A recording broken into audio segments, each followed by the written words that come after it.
ॐ भद्रं कर्णेभिः शृणुयाम देवाः भद्रं पश्येमाक्षभिर्यजत्राः स्थिरैरङ्गैस्तुष्टुवागुंशस्तनूभिर्व्यसेम देवहितं यदायुः स्वस्ति न इंद्र वृद्धश्रवाः स्वस्ति नः पूषा विश्ववेदाः स्वस्ति नस्तार्क्ष्यो अरिष्टनेमिः स्वस्ति नो बृहस्पतिर्दधातु ॐ शान्तिः शान्तिः शान्तिः। शङ्करं शङ्कराचार्यं केशवं बादरायणं सूत्रभाष्य कृतौ वन्दे भगवन्तौ पुनः पुनः ईश्वरो गुरुरात्मेति मूर्तिभेदविभागिने व्योमवद्व्याप्तदेहाय दक्षिणामूर्तये नमः। ॐ शान्ति शान्ति शान्ति। चलिए देखिए, इस अथर्ववेदीय मांडुक्योपनिषद पर विचार किया जा रहा है। इसका प्रथम दो प्रकरण का विचार पूरा हो चुका है। अब तृतीय प्रकरण में, जो कि अद्वैत प्रकरण नाम है, अथ गौड़पादीय कारिकासु अद्वैताख्यम तृतीयं प्रकरणम। गौड़पादीय कारिकाओं में अद्वैत संज्ञक जो तृतीय प्रकरण है, अद्वैत प्रकरण है। तो जैसे पूर्व पक्ष में युक्तियों के माध्यम से सिद्ध किया गया कि द्वैत मिथ्या है, तो जैसे द्वैत मिथ्या वैसे अद्वैत भी मिथ्या है, पूर्व पक्षी कहेगा। तो युक्तियों से भी अद्वैत मिथ्या नहीं है, युक्तियों से अद्वैत को मिथ्या नहीं सिद्ध कर पाओगे। इसके लिए यहाँ तृतीय प्रकरण विचार किया जा रहा है। अद्वैत तो सत्य ही है, केनापि प्रकारेण उसको मिथ्या नहीं सिद्ध किया जा सकता। इसको यहाँ पे निरूपण किया जाएगा। टीका में देख लीजिए, तर्कावष्टम्भेन द्वैत वैतथ्य निरूपणम परिसमाप्य। तर्क के आधार पर, युक्तियों के आधार पर द्वैत में वैतथ्य मिथ्यात्व के निरूपण का की परिसमाप्ति करके, पूरा संसार मिथ्या है, द्वैत मिथ्या है, इसका विचार समाप्त करके, अद्वैतम आर्थिकम अपि तर्कतः संभावयितुम। अब जो अद्वैत है अर्थात सिद्ध हो गया ना, आर्थिकम अर्थात सिद्धम आर्थिकम। द्वैत मिथ्या है तो मतलब अद्वैत सत्य है।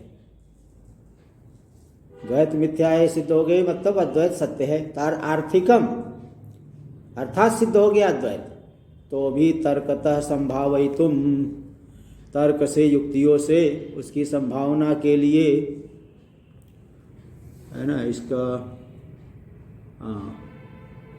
संभावना मतलब उत्कट अन्यतर कोटिक संशय होता है ना, उसमें एक कोटि ज़्यादा प्रबल होने की, जैसे बोलते जीतने की संभावना ज़्यादा है।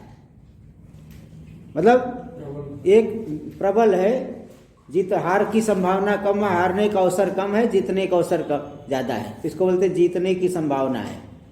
एक कोटि ज़्यादा प्रबल हो तो उसको संभावना कहते हैं। तो तर्क से भी इस बात को संभव करने के लिए कि अद्वैत ही सत्य है, इसके लिए प्रकरणांतरं प्रारिप्सु अन्य तृतीय प्रकरण की इच्छा करने वाले, के आरंभ की इच्छा करने वाले जो गौड़पादाचार्य जी सबसे पहले उपास्य उपासक भेद दृष्टिम तावद अपवदत। उपास्य उपासक भेद दृष्टि का अपवाद कर रहे हैं। बोले क्यों अपवाद करें, आप भी तो उपास्य उपासक भाव व्यावहारिक सत्ता को लेकर के मानते हो। अगर नहीं मानते तो फिर इतनी उपासनाओं को क्यों बताए हो। छांदोग्य उपनिषद में 8 अध्याय में 5 अध्याय तक तो उपासनाओं का ही वर्णन है। अगर आप उपासना को नहीं मानते हो, उपासक को नहीं मानते हो, फिर क्यों उपासनाओं का वर्णन किए हो। तो आप तो मानते हो, बोलते मानते तो है लेकिन हम परमार्थ नहीं मानते। उपास्य उपासक भेद को पारमार्थिक हम नहीं मानते। तो ये देखो 1 नंबर टिप्पणी में दे दिए, उपासकर उपास्य उपासकेति उपासकर भेदस्य परमार्थत्वाभ्युपगमात्। उपासकों के द्वारा उपास्य उपासक भेद को परमार्थ माना गया है, इसलिए पारमार्थिक भेद का निराकरण करने के लिए, अपवाद करने के लिए ये प्रकरण आरंभ कर रहे हैं। उपासनेति कारिका नंबर 1। ओम। उपासनाश्रितो धर्मो जाते ब्रह्मणि वर्तते प्रागुत्पत्तेरजं सर्वं तेनासौ कृपणः स्मृतः।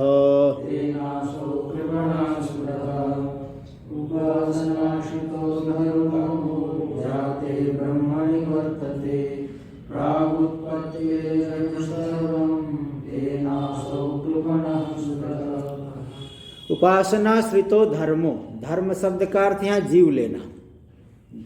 देहादिकम धरत इति धर्म, देहादि को जो धारण करने वाला है वही जीव को यहाँ धर्म शब्द से कहा गया। तो जो धर्म देहादि को धारण करने वाला जो जीव है, जो कि उपासनाश्रितो, उपासना का जिसने आश्रय लिया है, ऐसा उपासक जीव जाते ब्रह्मणि वर्तते, जात उत्पन्न ब्रह्म में, कार्य ब्रह्म में, वो ये ब्रह्म को भी उत्पन्न मानता है। जैसे वो सोचते भगवान श्री कृष्ण उत्पन्न हुए तो पहले नहीं थे, बाद में उत्पन्न हो गए।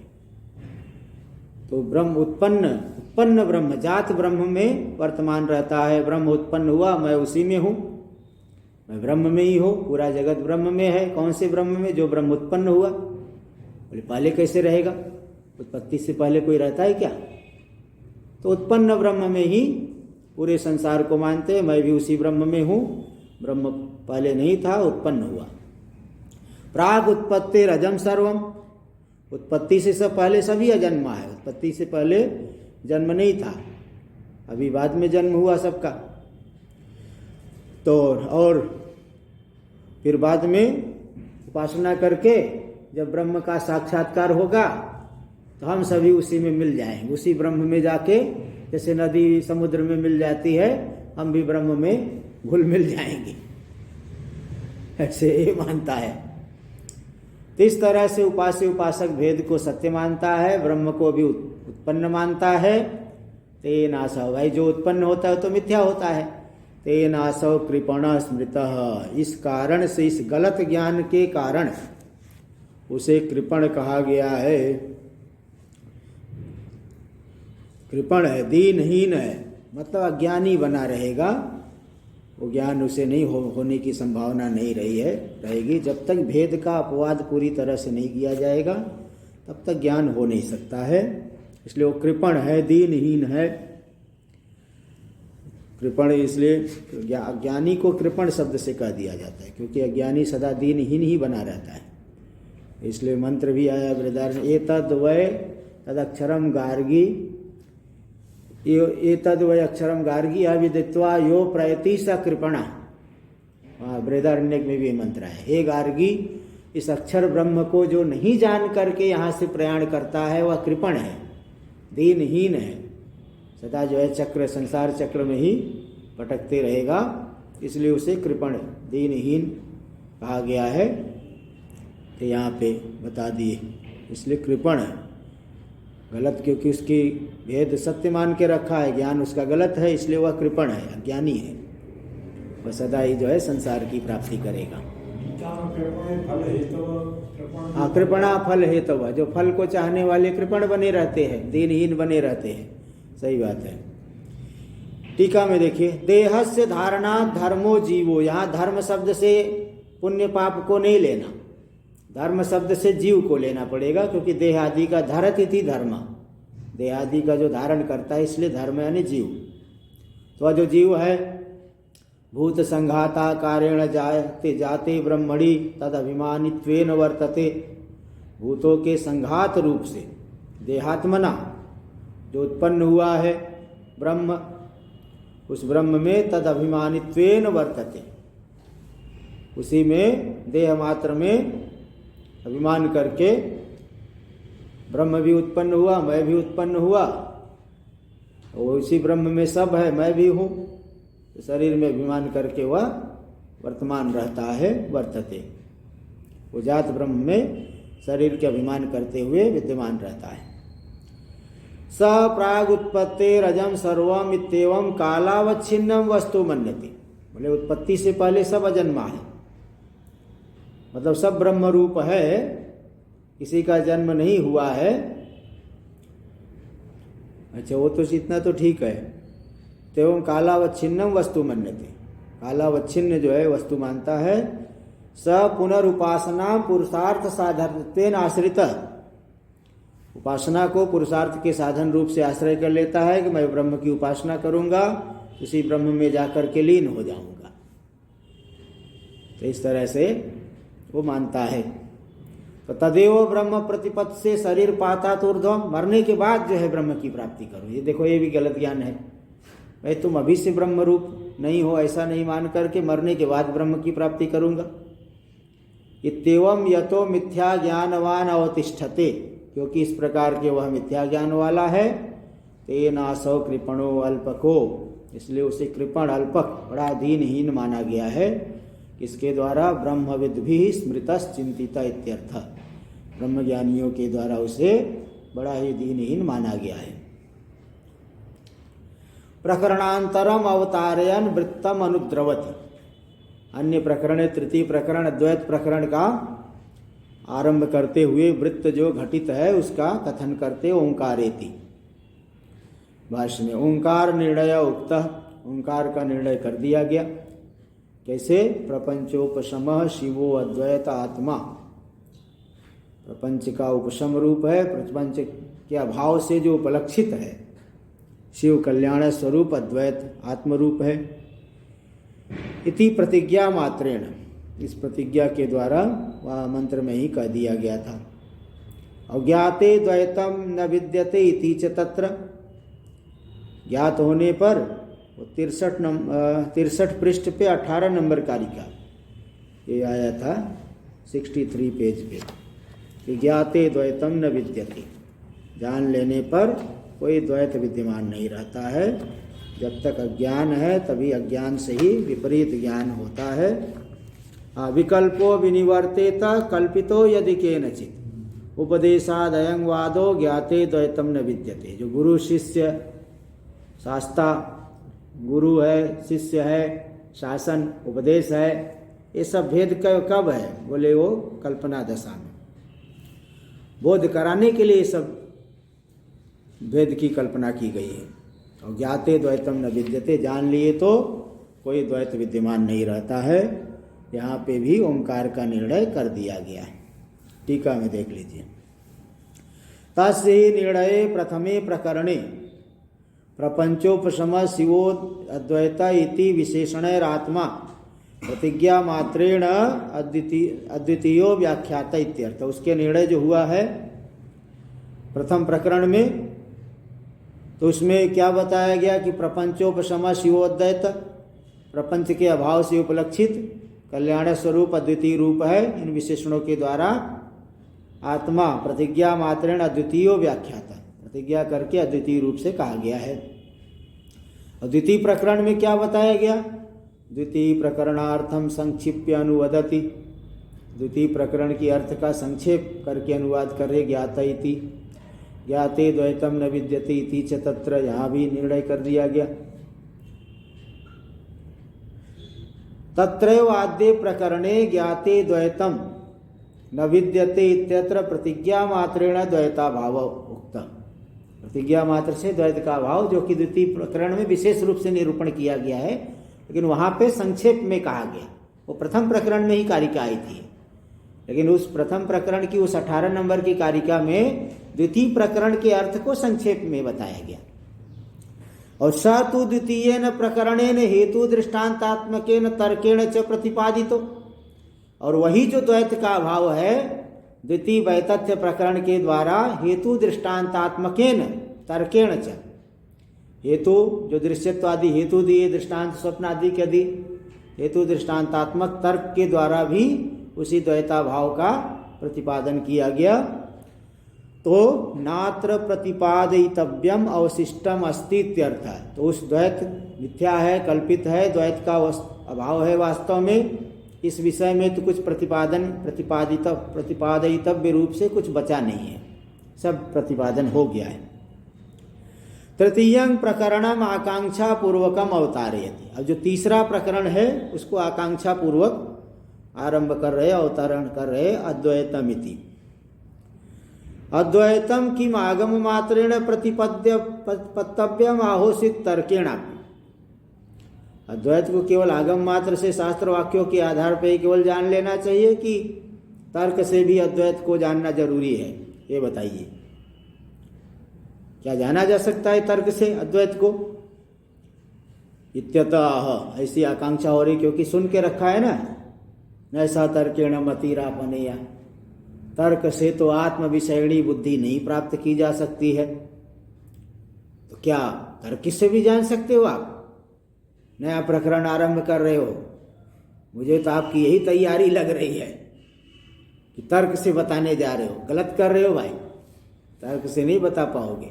टीका में देखिए, नैसा तर्केण मतिरापनेया इति श्रुतेहि। कठोपनिषद में देखो आया है कि तर्क से आत्म विषयणी बुद्धि की प्राप्ति नहीं की जा सकती, तर्क से आत्मा को नहीं जाना जा सकता। जैसे एक उदाहरण दूं कि आजकल पीएचडी कर रहे ब्रह्म पे, तो पीएचडी से ब्रह्म को नहीं निकाल पाओगे। पीएचडी कर लिए तो हम ब्रह्म को खड़ा कर देंगे सामने। पीएचडी में क्या करेंगे? तो 400 पुस्तकों से थोड़ा उधर से थोड़ा इधर से ढूंढ ढाड़ करके वो इकट्ठे लिख देंगे। तो पीएचडी करके क्या आप ब्रह्म को पैदा कर दोगे, सामने खड़ा कर दोगे? पीएचडी से नहीं मिलेगा, समाधि से अनुभव में आएगा। तो यहाँ पे ये तो श्रुति कह रहे कि तर्क से नहीं जान सकते हो आप।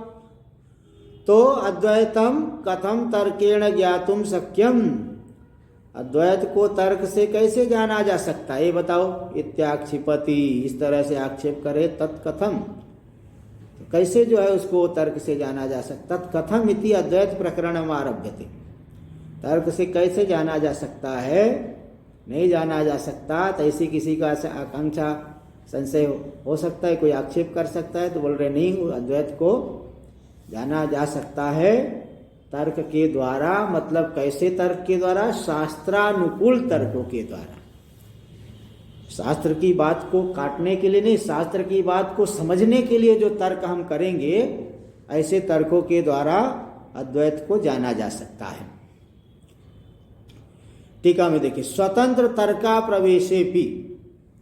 स्वतंत्र तर्क जो शास्त्र विरोधी तर्क है, शुष्क तर्क, शुष्क तर्क का यहाँ प्रवेश, अद्वैत में प्रवेश नहीं होने पर भी तस्मिन् आगमिक तर्कस्य सहकारितया संभावना हेतुत्वात्। आगमिक जो तर्क है, आगमानुकूल शास्त्रानुकूल तर्क का सहकारी रूप से प्रवेश होता है। संभावना का हेतु, अद्वैत की संभावना का हेतु होने से तर्केणापि ज्ञातुम शक्यम, तर्क से भी अद्वैत को जाना जा सकता है। इति व्यवहारोपपत्ति।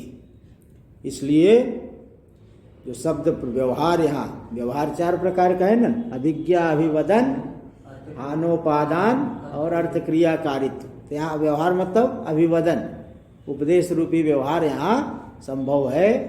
जो कथन करने जा रहे हैं वह व्यवहार कोई गलत व्यवहार नहीं कर रहे आचार्य जी, व्यवहार संभव है। इति मत्वा, ऐसा मान करके उत्तर दे रहे अद्वैतेति। तद्वैती अद्वैत प्रकरणम आरभ्यते। इसीलिए अद्वैत प्रकरण का आरंभ किया जा रहा है। तो शास्त्रानुरोधी तर्कों से अद्वैत को जाना जा सकता है, इसीलिए अद्वैत प्रकरण का आरंभ किया जा रहा है। यदि तर्केण अद्वैतम संभावयितुम प्रकरणम आरभ्यते। तर्क से अद्वैत की संभावना दिखाने के लिए ये इस प्रकरण का आरंभ यदि आप कर रहे हो, तो दूसरे विषय का शुरू में क्यों कथन कर रहे हो? हमें तो लग रहा है आप उपास्य उपासक की निंदा कर रहे हो, तर्क के बहाने से कुछ और करने लग गए, है ना। तर्क के बहाने से, तर्क करने के बोले तर्क से हम सिद्ध करेंगे, और करने लगे कुछ और, निंदा स्तुति करने लगे। सन्यास लेने के लिए, ब्रह्म को जानने के लिए सन्यास लिए और करने लगे निंदा स्तुति, झगड़ा करने लगे सन्यास लेके, हाथापाई भी होने लगा। तो बोले भाई इससे क्या, हाथापाई से ब्रह्म मिलेगा? ब्रह्म की प्राप्ति के लिए सन्यास लिए और वो करने लगे झगड़ा। तो कैसे हो, कैसे तो गलत कर रहे हो आप, ऐसे आप शास्त्रानुसारी तर्कों के आधार पे ब्रह्म का निर्णय करने के लिए प्रकरण आरंभ किए, और पहले श्लोक में मूड खराब कर दिया आपने, उपास्य उपासक की निंदा कर रहे हो आप। तो यही करे, किमिति उपासक निंदा प्रथमम स्तूयते। तर्क से अद्वैत को सिद्ध करने के लिए आप जो है आरंभ किए, और आरंभ में ही उपासक की निंदा क्यों कर रहे हो, प्रस्तुत कर रहे हो? तत्राह, इस विषय में उत्तर दे रहे हैं कि नहीं, वो भी जरूरी है। कहीं कहीं निंदा भी की जाती है। निंदा का, निंदा में तात्पर्य कहीं कहीं नहीं होता, हर जगह निंदा में तात्पर्य नहीं होता। कहीं कहीं जो है यत् निंद्यते तत् निषिध्यते, यस्तूयते तद विधीयते, है ना। और कहीं कहीं न ही निंदा निंद्यम निंदितुम प्रवर्तते अपितु विधोयम स्तोतुम। निंदा की निंदा करने में तात्पर्य नहीं रखती, बल्कि जो विधेय है उसकी स्तुति के लिए। अन्य की निंदा से अन्य की स्तुति भी हो जाती है। तो यही कह रहे हैं कि उपास्य उपासनादि भेद जातं सर्वं वितथम।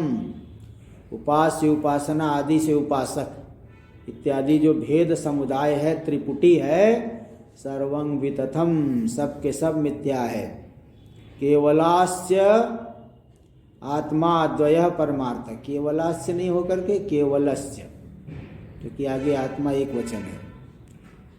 केवलस्य आत्मा द्वयः परमार्थ इति स्थितम।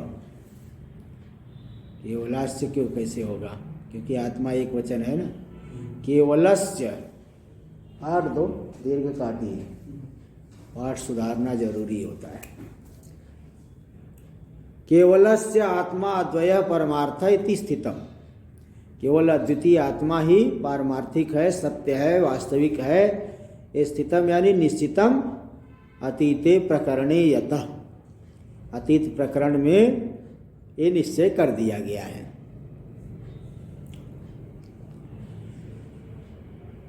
उपासनाश्रित उपासना आत्मनो मोक्ष साधनत्वेन गत उपासको।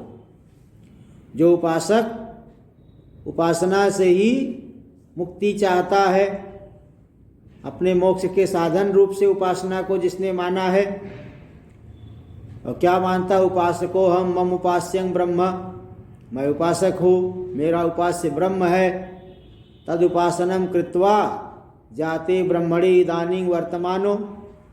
उस उपासना को करके उत्पन्न ब्रह्म में, जो ब्रह्म उत्पन्न हुआ है, उस ब्रह्म में वर्तमान काल में मैं विद्यमान हूँ।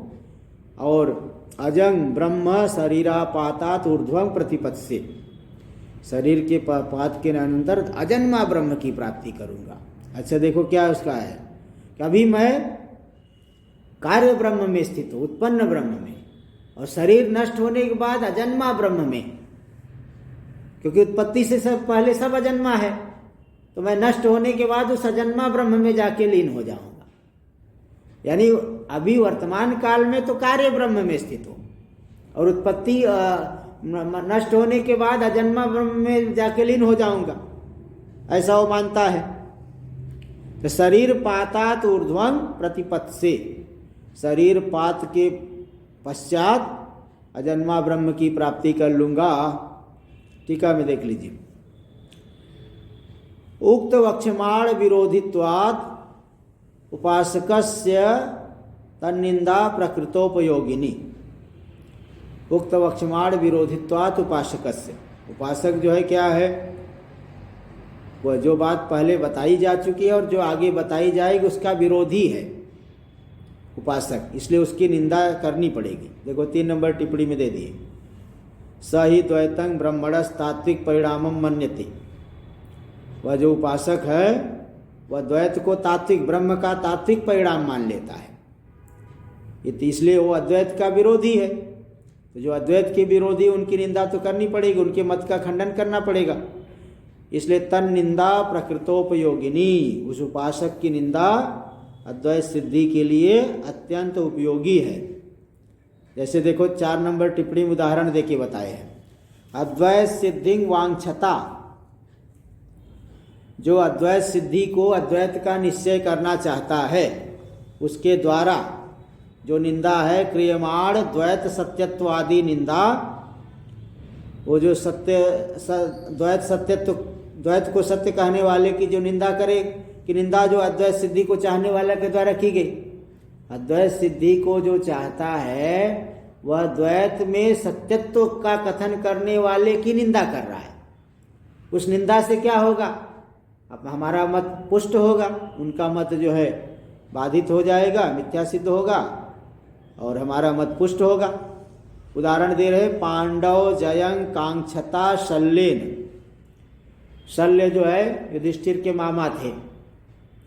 तो जब कौरव और पांडव में युद्ध होने जा रहा था तो सभी राजा लोग जो है जा रहे थे अपने अपने कोई पांडवों की तरफ से युद्ध करने के लिए पांडवों के पास गए, कोई कौरवों किसकी तरफ से युद्ध करने के लिए कौरवों के पास गए। दुशासन वो जो है जरासंध आदि, नहीं जरासंध नहीं, क्या नाम था उसका जो इसको मारा था अर्जुन ने, वो जयद्रथ आदि जो है वो कौरवों की तरफ चले गए। और जो पांडवों की तरफ से भी भगवान श्री कृष्ण आदि और भी बहुत से राजा लड़े थे, राजा विराट लड़े थे, तो और ये सात्यकी लड़े थे।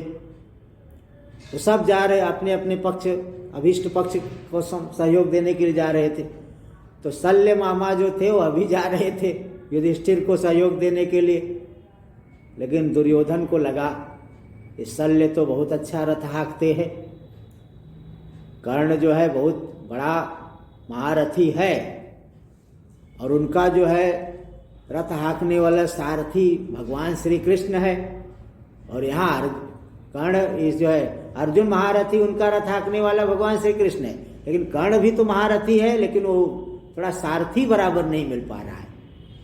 गाड़ी जो है दोनों BMW है, लेकिन उसका ड्राइवर अच्छा है, इधर ड्राइवर जो है कमजोर मिल रहा है। लेकिन थोड़ा इनके पास भी अगर अच्छा सारथी मिल जाता है कर्ण को, तो अर्जुन को हरा देगा। इसलिए बात दुर्योधन को समझ में आई। बोले भगवान कृष्ण के समान सारथी तो वो शल्य है। ये शल्य जब जो है चलने लगे, अब कई दिन का रास्ता है, तो जहाँ जहाँ सायंकाल हो रहा है वहाँ वहाँ उनके लिए बहुत अच्छा तंबू गढ़वा करके भोजन आदि की व्यवस्था रास्ते भर कराया। और जैसे ही वो पास में पहुँचे तो दुर्योधन पहुँचा, रे मामा जो है आपको कोई रास्ते में परेशानी तो नहीं हुई? मैंने हर जगह व्यवस्था करा दी थी, आपको अब हमारे कर्ण का सारथी बनना है, हमारी तरफ से आपको युद्ध करना है। अब वो बोले कि इसका नमक खाया हूँ, और जो है उन्होंने मन में निश्चय कर लिया, सोचा पांडवों ने व्यवस्था की होगी, जिसने हमारी इतनी व्यवस्था की है उसी की तरफ से मैं युद्ध करूँगा। तो दुर्योधन बोल पड़ा कि मैंने ही की थी व्यवस्था, इसलिए मेरी तरफ से आपको युद्ध करना है। अब फंस गए वो। तो फिर वो बोले भाई नहीं दुर्योधन, इसका मैं मामा हूँ, कैसे युद्ध करो? बोले युद्ध मत करो, कम से कम हमारे कर्ण के सारथी बन जाओ। तो सारथी तो बन गए, लेकिन पांडवों की विजय की कांक्षा करते, इसलिए जैसे जब युद्ध हो तो तुरंत वो निंदा करते रहे, बारंबार कर्ण को उकसाते रहते, तू क्या जो है, तू सूत पुत्र है, तू क्या लड़ेगा इनसे? ड्राइवर ही गाली दे रहा है रथी को सारथी ही गाली दे रहा है, तू क्या लड़ेगा, तू तो सूत पुत्र है, तुझे सांप मिला हुआ है, तू नहीं जीत सकता अर्जुन से। मनोबल गिराने के लिए बराबर जो है वो बोलते हैं। यही देखो तो उदाहरण दे रहे हैं कि पांडव जयं कांक्षता शल्येन कृता कर्ण निंदाइव। पांडवों की विजय की आकांक्षा करने वाले शल्य, उनके द्वारा की गई जो कर्ण निंदा है वह पांडवों की जय के उपयोगी है। उससे उसका जो है थोड़ा धैर्य टूट गया। इसी तरह से यहाँ पे जो अद्वैत सिद्धि चाहता है तो द्वैतवादी, द्वैत सत्यत्ववादी की निंदा कर रहा है, तो अपने अद्वैत निश्चय के लिए उपयोगी है। स्वाभिष्ट अर्थोपयोगिनी, स्व के लिए अभिष्ट अर्थ के वह उपयोगी है। यही बात यहाँ बता दी है। तो इसलिए निंदा करना कोई गलत नहीं है। विपरीत पक्ष जो है, शास्त्र विरोधी पक्ष की निंदा करके शास्त्रीय पक्ष को अपना लेना चाहिए, जिससे वहाँ से हमारी बुद्धि हट जाए। नहीं तो वह ये भी अच्छा वो भी अच्छा, ये अगर ऐसी स्थिति में है तो सिद्धांत में हमारी बुद्धि दृढ़ नहीं हो पाएगी। इसलिए कोई गलत नहीं है। कथम तर्हि तत्र तत्र अजत्वम आत्मनो दर्शयन्ति श्रुतिर्घटिष्यते। जगह जगह पे जब श्रुति आत्मा में अज रूपता दिखा रही है तो कैसे घटेगा? अगर आप जो है ब्रह्म को उत्पन्न मान रहे हो तो इस विषय में पूर्व पक्षी क्या कहेगा? पूर्व पक्षी कह रहा है प्राग उत्पत्तिश्च अजम इदम सर्वम अहम च। उत्पत्ति से पहले पूरा संसार अजन्मा है और मैं भी अजन्मा हूं। टीका में प्राग अवस्थायाम सर्वम इदम अजम अहम च तथा। उत्पत्ति से पहले पूरा संसार अजन्मा है, मैं भी अजन्मा था। ऐसा उपासको इति उपासको यतो मन्यते।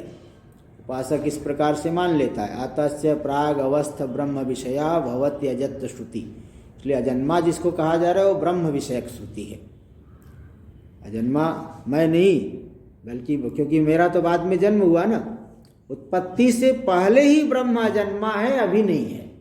कार्य दशा में कार्य ब्रह्म है, वह अजन्मा, वो तो उत्पन्न हुआ है।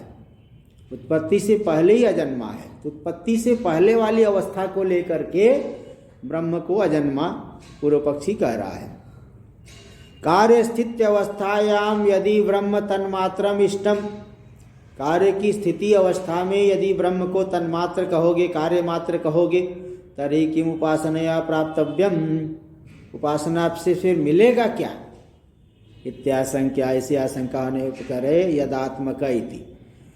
यदात्मको हम प्राग उत्पत्ति, उत्पत्ति से पहले मैं जिस स्वरूप वाला था।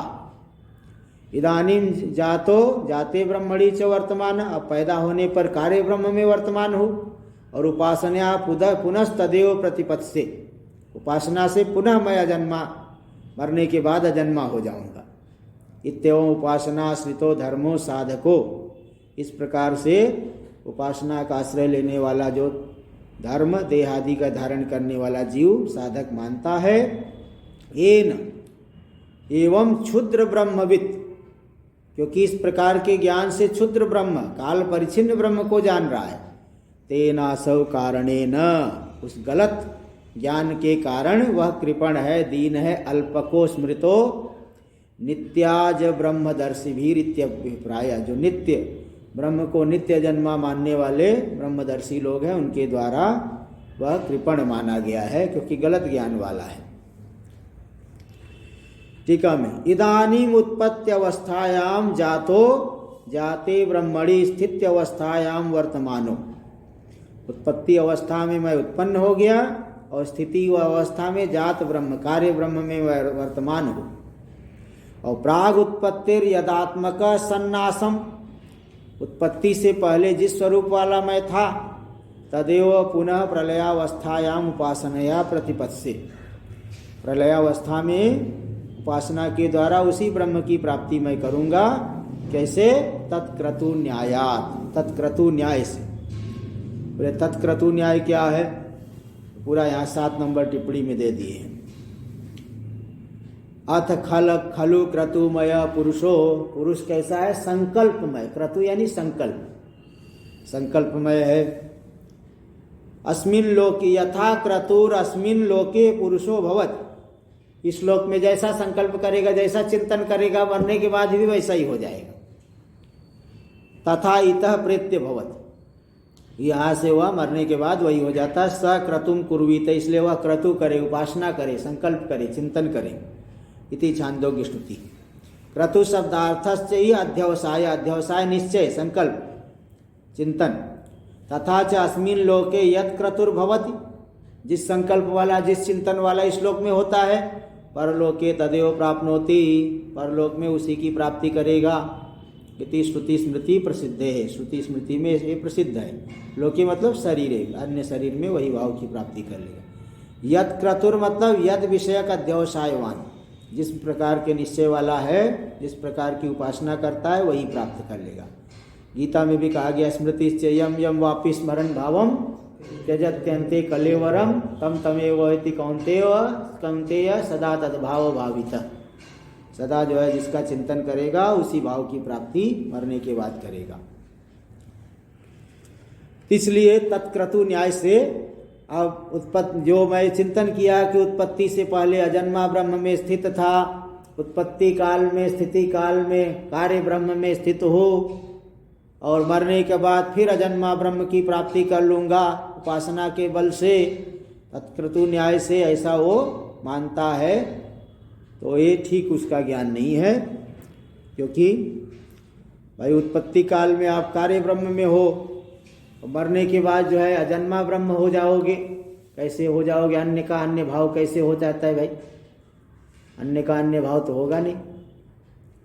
पहले से ही अगर आप ब्रह्म रूप हो तो ब्रह्म रूपता का अनुभव करना है। लेकिन आप उत्पत्ति काल में कार्य ब्रह्म रूप हो, उत्पत्ति से पहले सब अजन्मा थे, सब उत्पन्न हुए, ब्रह्म भी उत्पन्न हुए, उत्पन्न होके मैं कार्य ब्रह्म में स्थित हूँ, और मरने के बाद जा करके अजन्मा ब्रह्म में लीन हो जाऊंगा, अजन्मा ब्रह्म हो जाऊंगा।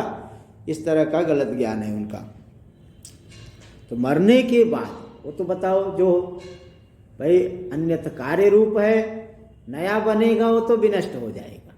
यद यद कृतिकम तत्त अनित्यम, इस न्याय से। तलव काराणाम शाखायाम उपास्यस्य ब्रह्मत्व निषेध दर्शनाच। दूसरी बात क्या है? तलवकार शाखा जो केनोपनिषद है, केनोपनिषद में उपास्य में ब्रह्मत्व का निषेध किया गया है। तदेव ब्रह्म त्वं विद्धि नेदम यदिदम उपासते यन मनसा न मनुते ये नाहुर मनोमतम। जिसको मन से मनन नहीं किया जा सकता, बल्कि मन का भी जो प्रकाशन करने वाला है वही ब्रह्म है। जिसकी तुम उपासना करते हो वह ब्रह्म नहीं है। तो वहाँ पे उपास्य में ब्रह्मत्व का निषेध किया गया, इसलिए उपासक निंदा युक्ता। इसलिए श्रुति विरुद्ध जो बोल रहा है उसकी निंदा करना ठीक ही है। श्रुति विरुद्धवादी उपासक की निंदा करना युक्त ही है, गलत नहीं। इत्याह यद वाचा। भाष्य में यद वाचा अनभ्युदितम येन वाग अभ्युद्यते तदेव ब्रह्म त्वं विद्धि नेदम यदिदम उपासते। जो वाणी से प्रकाशित नहीं होता, वाणी से जिसका शक्ति वृत्ति से प्रकाशन नहीं हो रहा है, किंतु जिसके द्वारा वाणी जो है सामर्थ्य प्राप्त करके अर्थ का प्रकाशन करने के लिए उद्यत है, तदेव ब्रह्म त्वं विद्धि, उसी को तुम ब्रह्म जानो। नेदम यदिदम उपासते, जिसकी उपासना कर रहे जो काल परिचिन्न है वह ब्रह्म नहीं है, वह तो विनाशी है। इत्यादि श्रुते, इत्यादि श्रुति होने से तलवकाराणाम, तलवकार शाखा वालों की ऐसी श्रुति होने से उपास्य ब्रह्म नहीं हो सकता है, वो तो विनाशी है। अनभ्युदितम यानी अनभिप्रकाशितम, जिसके द्वारा वाणी प्रकाशित नहीं होती, नहीं वाणी से जो प्रकाशित नहीं होता ब्रह्म अप्रकाशित है। अभ्युद्यते अभिप्रकाश्यते उपासते वाचा विषयी कुर्वन्ति येन वाग अभ्युद्यते, जिसके द्वारा वाणी जो है प्रकाशित हो जाती है। अभ्युद्यते मतलब अभिप्रकाश्यते, तो अभिप्रकाश्यते। उपासते तदेव ब्रह्म त्वं विद्धि नेदम यदिदम उपासते, उसी को ब्रह्म जानो जिसकी तुम उपासना करते हो ब्रह्म नहीं। तो उपासते का मतलब वाचा विषयी कुर्वन्ति, जिससे तुम वाणी से विषय बना रहे हो वह ब्रह्म नहीं है, बल्कि जो वाणी का भी प्रकाशक है वही ब्रह्म है। इस तरह से वहाँ पे उपास्य की निंदा की गई है। आदि शब्देन इत्यादि श्रुते है, आदि पद से किसको लोगे? वहाँ कई पर्याय अयन मनसा न मनुते ये नाहुर्मनोमतम तदेव ब्रह्म त्वं विद्धि नेदम यदिदम उपास्य श्रोत्रेण न शृणोति येन श्रोत्रमिदम श्रुतम तदेव ब्रह्म त्वं विद्धि नेदम यदिदम उपासते। ऐसे अनेक मंत्र आए हैं। आदि पद से उन सबको ले लेना चाहिए, उन सब का ग्रहण हो जाएगा। इस तरह से प्रथम कारिका हुई। भेद दर्शिनम उपासकम अद्वैत विरोधिनम निंदित्वा। जो भेददर्शी उपासक है, भेद को ही सत्य मान रहा है। ऐसा नहीं कि ज्ञानी पुरुष को भेद नहीं दिख रहा है, भेद दिखने पर भी वो सत्य नहीं मानते। किंतु ये जो उपासक आदि है, ये भेद को सत्य मान रहे हैं, ये अद्वैत के विरोधी हो गए। इसलिए इनकी निंदित्वा, निंदा करके संप्रति अद्वैत प्रतिज्ञाम करोति। अब अद्वैत की प्रतिज्ञा द्वितीय कारिका में कर रहे हैं। अतो वक्ष्याम्य कार्पण्य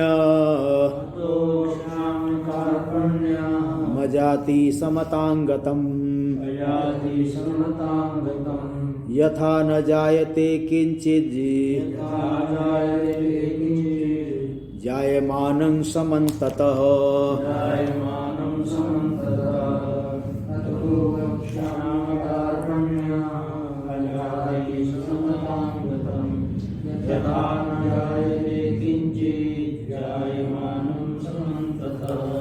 अतो वक्ष्याम्य कार्पण्यम।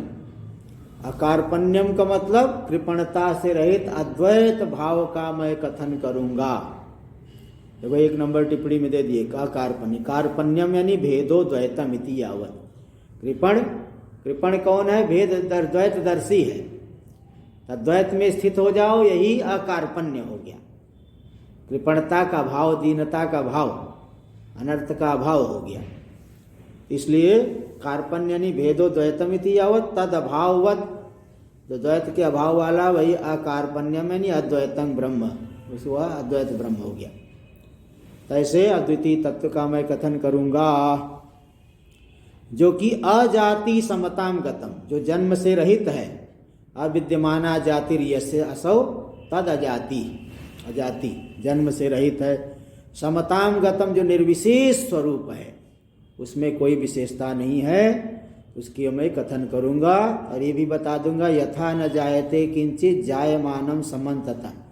संसार की सकल वस्तुएं पूर्ण रूप से उत्पद्यमान भासित होने पर भी कुछ भी पैदा नहीं हुआ, जरा सा भी उत्पन्न नहीं हुआ है। तो उस बात को मैं बताऊंगा। इस जान करके द्वैत की सकल भ्रांति तुम्हारी दूर हो जाएगी। तो ऐसा मैं बताने जा रहा हूँ। जरा सा कान अपने खड़े कर लेना, ये ना हो कि इधर बताई जाए और ध्यान कहीं दूसरी जगह लगा के रखे हो। कान अपना राइट जगह पे रखो, मन को ठीक जगह पे रखो, तो सब बातें मालूम पड़ेगी। तो इसको नवमी को किया जाएगा।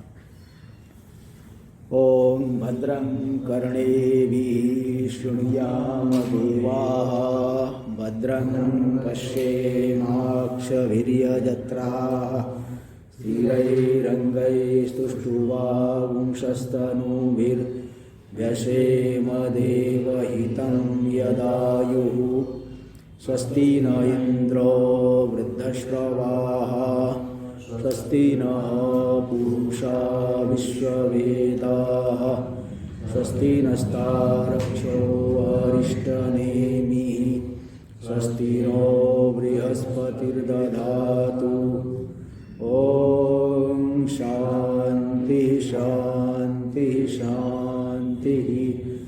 शङ्करं शङ्कराचार्यं केशवं बादरायणं सूत्रभाष्य कृतौ वन्दे भगवन्तौ पुनः पुनः। ईश्वरो गुरुरात्मेति मूर्तिभेदविभागिने व्योमवद्व्याप्तदेहाय दक्षिणामूर्तये